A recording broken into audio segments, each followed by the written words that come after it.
রাজনীতি করি, public interest আমাদের আছে। আমরা রাস্তা দিয়ে হাঁটলে মানুষ সালাম দিয়ে বলে, সেলিম ভাই দেশ তো স্বাধীন হইলো, কাম তো আগের মতোই আছে, যেই লাও সেই কদু। আমরা তো মানুষের সামনে চেহারা দেখাতে পারি না। এই ফকিররা কোথায় থেকে আসছে যারা চাঁদাবাজি করে? চাঁদাবাজ নামক এই ফকির গোষ্ঠীকে কবরস্থ করতে হবে।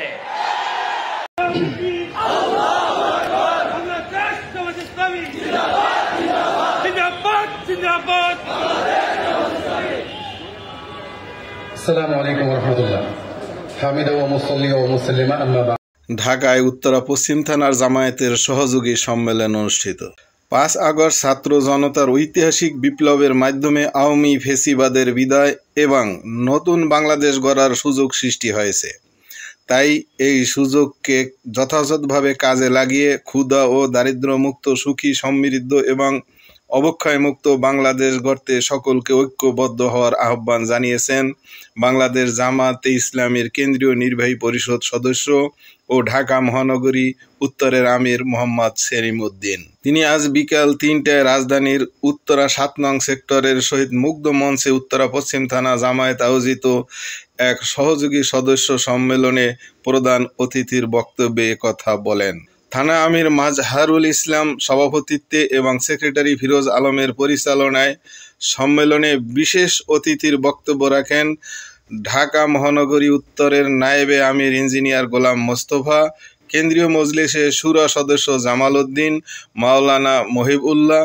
বক্তব্য রাখেন ঢাকা মহানগরী উত্তরের মজলিসে শুরা সদস্য মাহবুবুল আলম, অ্যাডভোকেট ইব্রাহিম খলিল, সাবেক ঢাকা মহানগরী উত্তর শিবিরের সাবেক সভাপতি ব্যারিস্টার আব্দুর রহমান প্রমুখ। সেলিম উদ্দিন বলেন, ফ্যাসিবাদীদের পতন হলেও তারা অন্তর্বর্তীকালীন সরকারকে ব্যর্থ করার জন্য একেবারে উঠে পড়ে লেগেছে। কিন্তু এসব ষড়যন্ত্রে সরকারকে ভয় পেলে চলবে না, বরং পতিত স্বৈরাচারের সকল দেশ ও জাতিসত্ত্ব বিরোধী ষড়যন্ত্র মোকাবেলায় ঐক্যবদ্ধভাবে ঐতিহাসিক ও বলিষ্ঠ ভূমিকা পালন করতে হবে। সরকারের প্রধান দায়িত্ব হলো জনমনে স্বস্তি ফিরিয়ে আনা। তাদেরকে দেশের আইনশৃঙ্খলা পরিস্থিতির ওপর বিশেষভাবে নজর দিতে হবে। দ্রব্যমূল্য সাধারণ মানুষের ক্রয় ক্ষমতার মধ্যে আনাকে দিতে হবে অগ্রাধিকার। আর যারা আগামীতে ক্ষমতায় যেতে চান তাদেরকে বক্তব্য দেওয়ার ক্ষেত্রে দায়িত্বশীল ও সতর্কতা অবলম্বন করতে হবে। এমন কথা বলা যাবে না যাতে তাদেরকে জনগণ ফ্যাসিবাদের দোসর মনে না করেন। তিনি বিভেদের রাজনীতি পরিহার, জাতিকে ঐক্যবদ্ধ করতে সকলকে দায়িত্বশীল ভূমিকা পালনের আহ্বান জানান। তিনি বলেন, অনেক ত্যাগ ও কোরবানির মাধ্যমে ছাত্র জনতা ফ্যাসিবাদী অপশক্তিকে বিদায় করছেন। জনগণ দেশে আর ফ্যাসিবাদের পদধ্বনি দেখতে চায় না। তাই ফ্যাসিবাদের উত্থান রুখতেই জনগণ আগামী নির্বাচনে দেখে শুনে ভোট প্রদান করবেন। তারা অবশ্যই প্রার্থীদের অতীত পর্যালোচনা করে দেখবেন। নির্বাচনের আগে এবং নির্বাচিত হওয়ার পর তাদের সম্পদের স্থিতি কতখানি তা তারা বিবেচনায় নেবেন। আগামীতে ভোট দেওয়ার মানদণ্ড হবে প্রার্থীর সততা, যোগ্যতা, দেশপ্রেম ও তাকওয়া। যারা দেশের বৃহত্তর জনগোষ্ঠীর ঈমান, আকীদা, বোধ, বিশ্বাস, আবেগ, অনুভূতি ও তাহজিব শ্রদ্ধাশীল হবেন, জনগণ আগামীতে তাদের হাতে দেশ পরিচালনার দায়িত্ব তুলে দেবে। তিনি আগামী দিনে জাতির নেতৃত্ব প্রদান করতে রাজনীতিবিদদের প্রস্তুতি গ্রহণ করার আহ্বান জানান।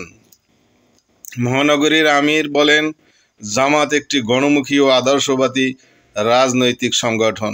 আমরা যেনতেনভাবে ক্ষমতায় যেতে চাই না, বরং আগামী দিনে দেশ ও জাতিকে নেতৃত্ব দেওয়ার জন্য যোগ্যতার নেতৃত্বের হাতেই ক্ষমতা অর্পণ করতে চাই।